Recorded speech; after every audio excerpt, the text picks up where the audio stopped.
15 বছর পর নতুন পরিস্থিতিতে নতুন বাংলাদেশে নির্বিঘ্নে স্বাধীনভাবে আত্মবিশ্বাসের সাথে রমজানের আগে জামাত ইসলামী দেশব্যাপী বিক্ষোভ মিছিল করেছে। দ্রব্যমূল্যের ঊর্ধ্বগতি এটা সহনীয় পর্যায়ে আনার দাবিতে একই সাথে রমজানকে স্বাগত জানিয়েও দেশব্যাপী জামাত ইসলামীর মিছিল বা স্বাগত র্যালি চলছে, অনুষ্ঠিত হয়েছে অনেক জায়গায় দেশব্যাপী। যেহেতু রমজানের আগে ঠিক 1-2 দিন আগে একটা জুমাবার পাওয়া গেছে, এই জন্য জুমার নামাজের পরেই জামাত এটা অনুষ্ঠিত করেছে। দর্শক, 2010 সাল পর্যন্ত জামাত এটা মোটামুটি করতে পারত নির্বিঘ্নে।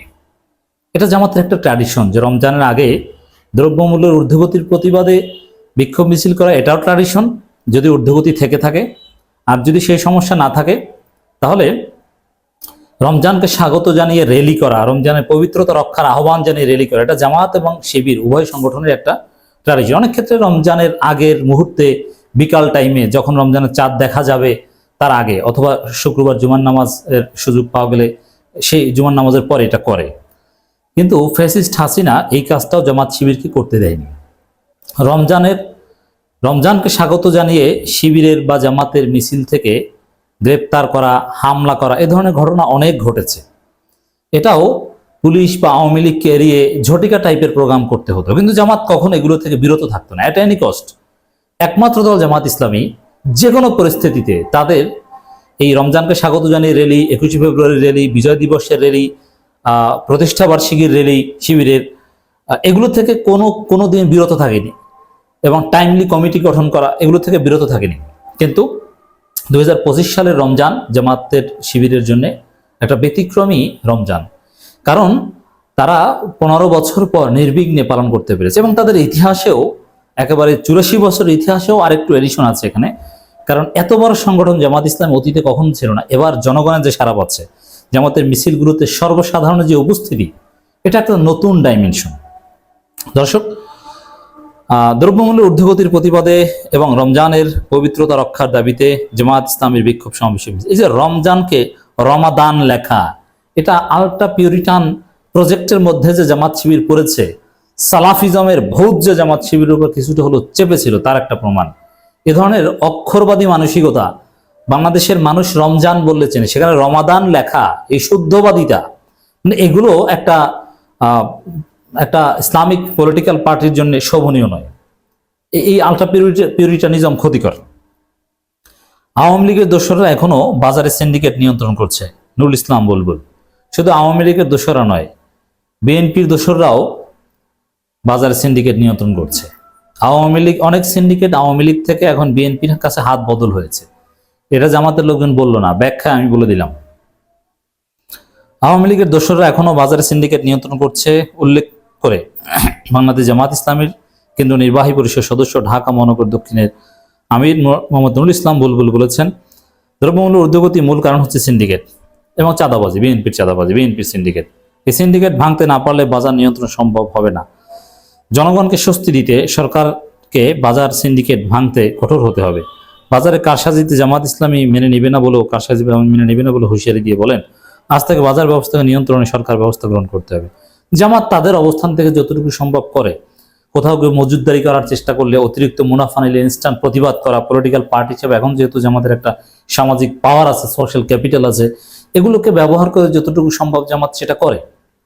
এবং ন্যায্য মূল্যের তালিকা জনগণের কাছে পৌঁছে দেওয়া, বাজারে বাজারে ঝুলিয়ে দেওয়া, এই কাজও জামাত সাংগঠনিকভাবে করে। এবং অনেক ক্ষেত্রে ন্যায্য মূল্যে জনগণের কাছে প্রোডাক্ট পৌঁছে দেওয়ার জন্য জামাত নিজস্ব অর্থায়নে সাময়িক অস্থায়ী বাজার স্থাপনের মতো কাজও করে, তাদের জায়গা থেকে যা করা করে। On the other hand, BNP Awami League খাওয়া খাওয়াইতে ব্যস্ত।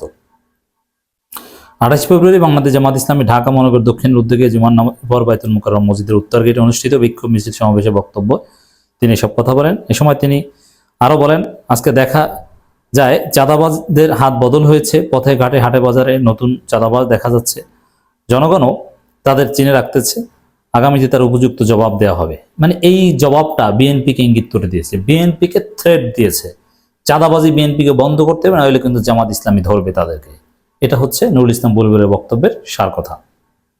নুরুল ইসলাম বুলবুল উৎপাদন খরচ কমাতে কৃষকদের ভর্তুকি দেওয়ার আহ্বান জানিয়ে বলেন, কৃষক বাঁচলে দেশ বাঁচবে, অর্থনীতি সমৃদ্ধ হবে। তিনি রমজানের পবিত্রতা রক্ষায় সিনেমা হল, মদের বার, দিনের বেলা খাবার হোটেল বন্ধ রাখতে আহ্বান জানান। রোজাদারদের শাস্তি ও শান্তি ও স্বস্তির জন্য রাষ্ট্রীয় পদক্ষেপ গ্রহণের দাবি জানাতে। এখন এটার সাথে আমি আবার ব্যক্তিগতভাবে একমত নই যে রমজানে দিনের বেলা হোটেল রেস্তোরাঁ বন্ধ রাখতে হবে, না, এটা জরুরি নয়। অনেকের প্রয়োজন এবং মদের বার এটা চলতে পারে, এটা সমস্যা নেই। এতে শরীয়ত কোনো রেস্ট্রিকশন দেয় না। অনেকের মদ খাওয়ার প্রয়োজন হতে পারে। যারা অমুসলিম তাদের উপর তো আপনি শরীয়ত চাপিয়ে দিতে পারেন না, এটা রাষ্ট্রীয় আইন থাকলে ভিন্ন কথা। যারা রোজা রাখে তারা তো আর সেদিকে যাবে না। আর মদের বার যদি হারাম হয়ে থাকে, এটা রোজার মাসে বন্ধ রাখার আলাদা কোনো তাৎপর্য নেই, সবসময় বন্ধ রাখতে হবে। আর মুসলমানরা তো এই রোজার চেতনা উদ্বুদ্ধ হয়ে ওদিকে যাবে না। অতএব এই জিনিসগুলো আমরা না বলি, এগুলো ক্ষতিকর দিক আছে। সমাবেশে বাংলাদেশ জামাত ইসলামীর কেন্দ্রীয় কর্মপরিষদ সদস্য, ঢাকা মহানগর দক্ষিণের নায়েবে আমির অ্যাডভোকেট ডক্টর হেলাল উদ্দিন অন্তর্বর্তীকালীন সরকারের উদ্দেশ্যে বলেন, রমজান মাসে রোজাদারদের স্বস্তি দিতে দ্রব্যমূল্যের লাগাম টেনে ধরতে হবে, মানুষের ক্রয় ক্ষমতার মধ্যে পণ্য নামিয়ে আনতে হবে। সিন্ডিকেটের হাত থেকে জনগণকে মুক্ত করতে পারলে দ্রব্যমূল্য ক্রয় ক্ষমতা সীমায় থাকবে। কেন্দ্রীয় কর্মপরিষদ সদস্য, ঢাকা মহানগর দক্ষিণ সেক্রেটারি ডক্টর শফিকুল ইসলাম মাসুদ বলেন, শুধু বাজার সিন্ডিকেট নয়, সিন্ডিকেট রাষ্ট্রের প্রতিটি স্তরে স্তরে চলছে। বাজার নিয়ন্ত্রণের পাশাপাশি রোজাদারদের শান্তি ও স্বস্তি দিতে বিদ্যুৎ সরবরাহ, এটা একটা গুরুত্বপূর্ণ। রমজানে বিদ্যুৎ নিয়ে কোনো টালবাহানা করা যাবে না, যেভাবে হোক না কেন বিদ্যুৎকে নিরবিচ্ছিন্ন দিতেই হবে, অল টাইম, 24 আওয়ার্স।